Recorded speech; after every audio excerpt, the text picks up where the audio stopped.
Hi, my name is Barry Wareham. I've been in the tackle business for a long time and do an awful lot of fishing in most facets, but in particular in the sea. And one of the problems that we have is there are a lot of toothy critters out there, and we often lose lures to them. So it's imperative that we have a solution to that sort of problem. Through the business, I was talking to Goya, and they asked me to try a particular product, which I was very happy with. And so for my sins, I'm here telling you all about it. We do a lot of spinning off the boat and off the shore. And one of the things about fishing is that when the bite's on, you need to actually be able to capitalize on that short period of time that it's happening. So what I find very convenient with this particular product is you can have wire already rigged onto your leader, which is already on your reel, and it's all there underneath this little line guard. And as soon as I pull it off, I can actually thread through the guards my swivel, which is what I use to attach all the lures to with a split ring.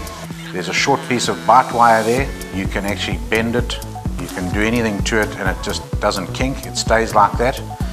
And then there's my short leader, and once I've threaded that through the guards, put it onto my lure, I'm in business. And the nice thing is, if anything should happen, if I get bitten off or cut off, instead of sitting down and retying this, and for those of you with eyes that are over 40, that can be an issue at times, I just carry a spare spool and a little Tupperware like this, take it out. Also got the line guard on, tells me that that's 26-pound braid I've got on there, and underneath there is my Kinky wire with my leader. It's a very effective system, it's quick, it's efficient, and I always used to tell people that you definitely get less bites with wire. In some cases that may still be true, but I've been very successful with this. In fact, I never fish without it anymore.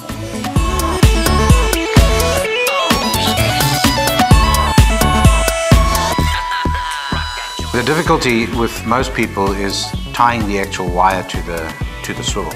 The knot that I'm going to use here is called a uni knot. It's basically a figure of 8, and I'm going to go through it quite slowly so you can see how I do it. You must allow yourself a nice big loop to work with, and you see it's over the top there. I'm going to take this top piece, I'm going to go around my finger once, twice, and then I'm going through the middle. There's the knot that's formed. This little tag end here, I'm going to try and keep as small as possible. So I'm actually going to put my fingers into this loop at the bottom here. This is quite important, and I'm pulling with these fingers. I'm pulling this wire, and I'm making sure that I can actually pull this tag end as short as possible so that it ends up like that and I don't waste any of this wire. Once I've got it well formed and it's not going to spring apart like that, I put this hand's fingers into the loop. I pull that down so that it's tight across there, and I'm holding the knot here in my fingers. I grab the tag end with a decent pair of pliers, and I just give it a nice short sharp jerk. Nothing more than that. Once you've got that, you hold the knot and you actually slide it down to the swivel or the lure that you've got on the other end. It's a good idea to have the swivel already attached to something that you can hold on to, because once it's down there, you pull that down and just give it a nice firm pull so that it's nicely in place. This tag end I normally cut off fairly proud, not too short, just in case something happens. I've never had a problem, but well, other than the tag end pricking you every time you slide your hand down, which is quite reassuring because you know it's still there and that the knot's not going to pull. So you want to cut it off with a little bit still showing. If you really want to, at this point you can take a little bit of super glue of whatever description, and you can put a blob on there which will actually stop you pricking yourself every time you do that, but it's not entirely necessary.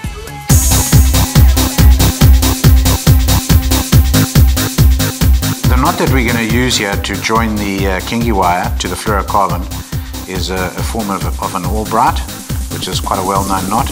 but like most of these things, they have to be modified slightly just to fit the occasion. And here we've got fairly thin wire going on to, well, it's 25-pound wire going on to 30-pound fluorocarbon.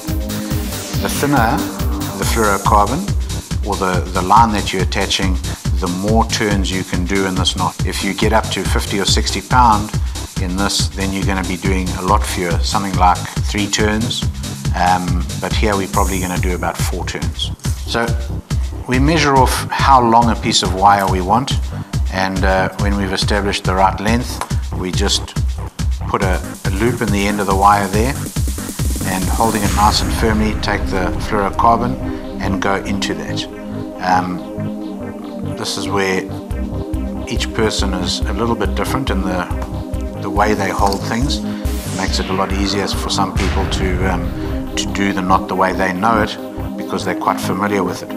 But for me, if you hold those two together, squash the line in there, I've got everything under control, and I can then go this side, hold that together, grab that line, there it is coming in, because this is where I'm going to start the turns. I've got about 150 to 200 mils here, and I'm going to go around nice and tight, and I'm going to make those loops. 1, 2, 3, and we'll do one more, 4.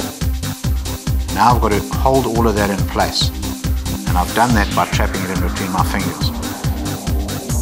The tag end is going to go through a loop that I'm going to create by doing that. So I'm pushing that up,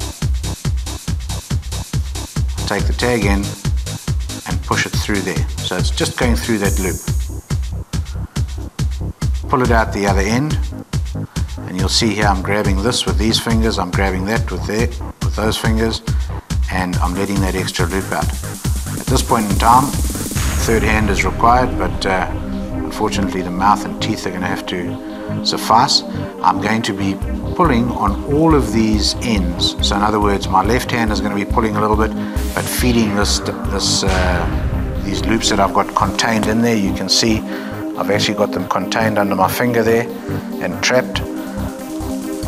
And then on this side, the main piece of line, which I'm going to pull like that, and it's going to start pulling those loops up, and then I'm going to just keep a gentle, even pressure on this tag end here, and I'll do that by holding in my mouth. And there you can see how the knot is formed, and I can give it a decent tug once it's up there. There's the piece of wire, here's the tag end, and you can actually hear and see the wire stretching. Cut the tag end off really close, and then on this side also fairly close, and that's a pretty neat bite wire trace.